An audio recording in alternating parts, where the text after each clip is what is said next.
जनहित फाउंडेशन के हाफिज सईद ने और भी काफी लोगों को बनाया है अपने धोखाधड़ी का शिकार। देखिए, करोड़ों रुपए का चूना लगाकर फिलहाल हुआ तो है गिरफ्तार, मगर काफी लोगों को अपने चंगुल में फंसाकर अभी उन लोगों को किया जा रहा है परेशान। हमने उनकी प्रोफाइल देखी थी तो हफीज सैयद और उनके साथ में उनके साले हैं कौसिन अंसारी, ये दोनों मिलकर टूर्स और एनजीओ दोनों चलाते हैं। और इन्होंने हमें भरोसा दिलाया कि हम अच्छा काम करेंगे। 3-4 हमारे ट्रुप गए भी, अच्छे से काम हो गया। मगर जब बड़ा ट्रुप गया तो उन्होंने हमें वीज़ा लगाया, टिकट नहीं दी। उन्होंने कहा कि आज देंगे टिकट, कल देंगे। तो हमारे पे जिन्होंने भरोसा किया था, हम उनको बोले कि आज नहीं, आप जाएंगे, कल जाएंगे, परसों जाएंगे।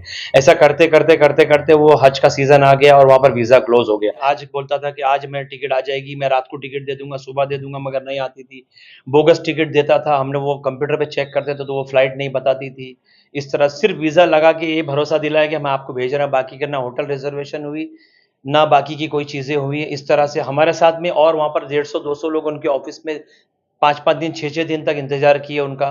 मगर वो ऐसे ही बोलता है, मैं अभी दे रहा हूँ, कल दे रहा हूँ, परसों दे रहा हूँ, मगर आज तक 1 रुपया वहाँ से हमारा रिकवर नहीं हुआ है। मुंबई टीवी, हर खबर सच के साथ। मैं हूं अफजल शेख और आप देख रहे हैं मुंबई टीवी। इससे पहले हमने आपको बताया कि जनहित फाउंडेशन के हफीज सईद और तुषार गायकवाड़ नाम के दो व्यक्ति जो हज उम्रा के नाम पर लोगों से पैसे तो ले लेते हैं, लेकिन ना हज उम्रा पर भेजते और ना ही उनका पैसा लौटाते हैं। ऐसे ही मामला बढ़ते चले गया, जिसको लेकर तिलक नगर पुलिस स्टेशन ने एफआईआर दर्ज करते हुए दोनों को गिरफ्तार किया। लेकिन अब इसमें एक नया मोड़ यह आ चुका है कि जनहित फाउंडेशन के हाफिज सईद, जिसका अल सऊद टूर्स एंड ट्रैवल्स है, उन्होंने जो ग्रेस टूर्स एंड ट्रैवल्स के मोहम्मद तारिक खत्री है, उनके साथ में भी चीटिंग किया।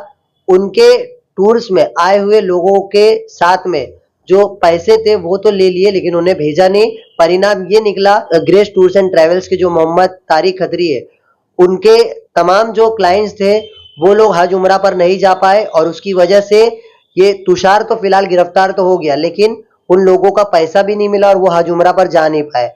और इसी की वजह से अब जो है मोहम्मद तारिक खत्री इस चीजों से परेशान हो गए कि उनके साथ में भी जो है कैसे अल सऊद टूर्स एंड ट्रैवल्स के हाफिज सईद ने भी जो है धोखाधड़ी किया। हमारे साथ मौजूद है मोहम्मद तारिक खत्री, जो बताएंगे कि किस तरीके का फर्जीवाड़ा ये हज उम्रा के नाम पर किया गया और आखिर ये कैसे इस चीजों में जो है फंस गए। सबसे पहले मोहम्मद तारिक खत्री जी, जिस तरीके के तमाम जो हज उम्रा के नाम पर इसने स्कैम किया, गिरफ्तार हुआ और अभी चीटिंग का पूरा फर्जीवाड़ा हुआ, आपके साथ उसने क्या किया, किस तरीके से आप उनसे मिले या आपने उन पर भरोसा क्यों किया? देखिए, हमारी उनसे मुलाकात हुई थी सिवरी में, वडाला में भी उनसे मुलाकात हुई, उनके चेंबर ऑफिस में भी गए। और वो एक एनजीओ भी चलाते हैं और साथ में टूर एंड ट्रैवल भी चलाते हैं। और उनकी प्रोफाइल वगैरह हमने देखे कि एक लो बजट में उम्रा, बहुत 1 लाख रुपए का, 90,000 रुपये का हर आदमी अफोर्ड नहीं कर पाता है। तो उन्होंने हमें आश्वासन दिलाया कि 60-65 हज़ार में हम उम्रा कराएंगे। और 2-3 ट्रिप उनके गए भी, लोग जाके भी आ गए, तो हमारा भरोसा बैठ गया। और उसके बाद जब बड़ा टूर हमने दिया तो उनको सिर्फ वीज़ा लगा के उन्होंने हमें दिया है, और ना ही टिकट आगे दी, ना होटल रिजर्वेशन हुआ। नतीजा यह निकला कि हमारे जो पैसेंजर थे 30-35 पैसेंजर, उसमें से थोड़े बहुत गए, बाकी का 15 पैसेंजर नहीं जा पाए। ग्रेस टूर्स एंड ट्रैवल्स की तरफ से जो आपके तमाम जो क्लाइंट्स थे जो हज उम्रा पर जाने वाले थे जी। वो हज उम्रा पर आपको देख करके ट्रस्ट किए थे या उसे तुषार को देख? नहीं, हमें हमें देख के ट्रस्ट किया था और हमने उनकी प्रोफाइल देखी थी तो हफीज सैयद और उनके साथ में उनके साले हैं कौसिन अंसारी, ये दोनों मिलकर टूर्स और एनजीओ दोनों चलाते हैं। और इन्होंने हमें भरोसा दिलाया कि हम अच्छा काम करेंगे। 3-4 हमारे ट्रुप गए भी, अच्छे से काम हो गया। मगर जब बड़ा ट्रुप गया तो उन्होंने हमें वीज़ा लगाया, टिकट नहीं दी। उन्होंने कहा कि आज देंगे टिकट, कल देंगे। तो हमारे पे जिन्होंने भरोसा किया था, हम उनको बोले कि आज नहीं, आप जाएंगे, कल जाएंगे, परसों जाएंगे। ऐसा करते करते करते करते वो हज का सीजन आ गया और वहाँ पर वीज़ा क्लोज हो गया। तो वो लोग बाकी के थोड़े बहुत चले, कैसा कैसा करके हमने उनको भेज दिया। बाकी 15 लोग हैं, वो लोग नहीं जा पाए और ना ही हमें लगभग कितने लोगों का आपने जिम्मा उठाया था कि इन्हें हज उम्रा पर भेजना? हमने टोटल 30 लोगों का मेरे साथ में थे और हमारे सिंडिकेट के भी थे, उनके साथ में भी था। तो टोटल 52 लाख रुपया इनके पास हमने जमा कराया था, 52 लैक्स, जिसमें तो काफ़ी लोगों को, थोड़े बहुत लोगों को भेजा, बाकी कुछ लोगों को हमने भी हमारी जेब से चुकाया, हमारे सिंडिकेट ने भी जेब से चुकाया है। तो और जिस तरीके का आप जो कह रहे हो, हालांकि आपने किसी जैसे हाफिज के भरोसे जो है आपने 30 लोगों का जिम्मा उठाया था। जी।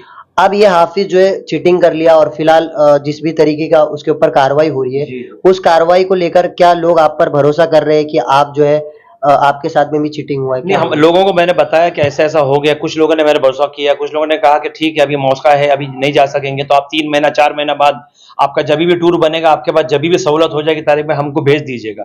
तो लोग अभी भी आ रहे बुकिंग के लिए, मगर अभी हम उनके साथ नहीं काम करना चाह रहे, हम कोई अच्छे वाले साथ काम करेंगे जो हमें सेटिस्फाई करे। और वहां से जितने भी लोगों ने आपको पैसा दिया था, जी वो तमाम लोगों का क्या पैसा आप लौटा रहे हो, या उन जी, तमाम काफी लोगों का हमने अल्हम्दुलिल्लाह 80% लोगों का पैसा लौटा दिए हैं। अभी सिर्फ एक फैमिली बची है, उनको भी हमने ऑलरेडी थोड़ा बहुत 25% सबका पैसा देंगे? सबका पैसा दे दिया, और आगे भी हमारे पास पैसा जैसे जैसे सहूलत होगी हम देंगे आगे। हमने भी 25% ऑलरेडी दे चुके हैं।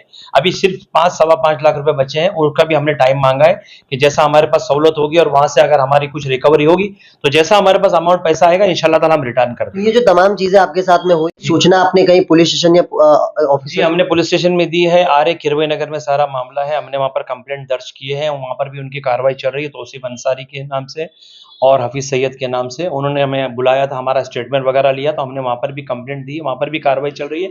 और जेजे में भी हमने वहाँ पर कार्रवाई की है, वहाँ पर भी हमने स्टेटमेंट वगैरह वहाँ अभी रिकॉर्ड हुआ।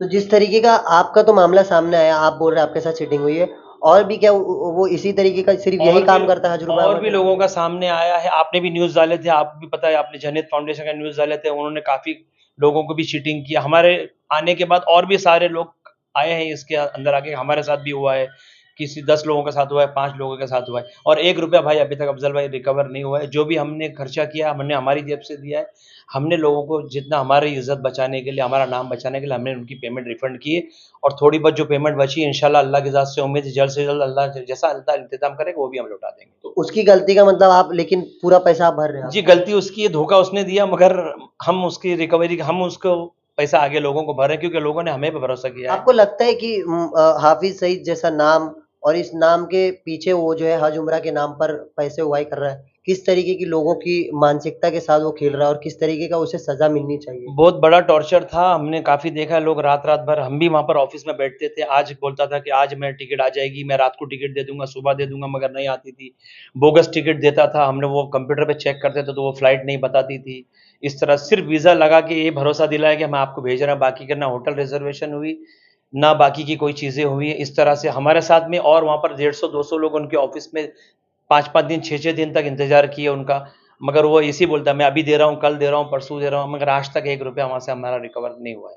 तो इसकी कमाई जो है सिर्फ हज उम्रा के नाम पर स्कैम करना ही था? हज उम्रा के नाम पे भी स्कैम कर रहा है, और एनजीओ के नाम पे भी लोगों को, गरीब लोगों को बोलता है कि हमारे पास इतना पैसा ला के दो, हमारे पास ये सोना ला के दो। लेकिन हम उसका एनजीओ में देंगे। काफी सारे पॉलिटिशियन जो है उनके साथ में जुड़े हुए हैं, उनसे क्या मांग आप कर रहे हैं, उनसे क्या गुजारिश है कि इसे? मैं यही बताना चाह रहा हूँ कि एनजीओ का वो होता है कि गरीबों की मदद करता है। हमारा भी ट्रस्ट इसीलिए बिल्ड हुआ कि एनजीओ भी चल रहा है और सस्ते में उम्रा लोग कर पाएंगे। आज का हमारा टूर्स एंड ट्रैवल्स खोलने का इरादा यही था कि कम पैसे में लोग अल्लाह के घर की दीदार कर लेवे, मगर अल्हम्दुलिल्लाह हमने कोशिश भी की, काफ़ी लोग गए भी, मगर इसने हमें बहुत बड़ा धोखा दे दिया, हमारे साथ काफ़ी लोगों को धोखा दे दिया। तो तमाम जो लोग आपकी बातों को सुन रहे हैं, और भी कितने लोगों से आप अपील करेंगे वो खुल करके आए, इसकी शिकायत करें और इसका विरोध मैं करें? ये बोलूँगा कि और हमारे साथ तो हुआ है तो हम खुल के आ गए हैं, क्योंकि हमने किसी का गलत किया नहीं है और आगे भी गलत करेंगे इंशाअल्लाह ताला। और भी जो लोग हैं जिनके साथ इसने स्कैम वगैरह किया, धोखा किया, तो हम चाहते हैं वो लोग भी आगे आए और इसके खिलाफ कुछ कंप्लेंट करें, और हमें इंशाअल्लाह कानून से भी है कि किरवई नगर में हमने इनके खिलाफ कंप्लेंट की है, और वहाँ से भी हमें आश्वासन मिला कि जल्द से जल्द इंशाअल्लाह कार्रवाई होगी। हमें कानून पर भरोसा है, इंशाअल्लाह ताला कुछ पॉजिटिव रिजल्ट ज़रूर आएगा। जिस तरीके से इनके साथ हुई धोखाधड़ी का इन्होंने पूरा जो है अपना किस्सा बताया, हालांकि इस मामले पर जिस तरीके की investigation Tilak Nagar police station के द्वारा की जा रही है, तो इसमें एडिशनल जो है वो सेक्शन ऐड करके जो मामला करोड़ों तक पहुंचा है उसकी भी सही तरीके से जांच होनी चाहिए, क्योंकि उसके ट्रांजैक्शन करोड़ों में है। लोगों ने भरोसा किया हज उम्रा के नाम पर, जो है उसने ऐसा तमाम स्कैम जो किया है। इस स्कैम के बाद अब ये देखना है इस मामले पर कैसे जो है इन्फोर्समेंट डेकोरेट और तमाम जो ऐसे ईडी ईओडब्ल्यू द्वारा जो एजेंसियां है जो ऐसे अवैध ट्रांजैक्शनों को लेकर जांच करती है, वो इस मामले पर कैसे जांच करती है, और हाफिज सईद जैसे ऐसे हज उम्रा के नाम पर चीटिंग करने वाले लोगों को कैसे जो है सबक सिखाती है। कैमरामैन समीर सईद के साथ अब्दुल रशीद, मुंबई टीवी।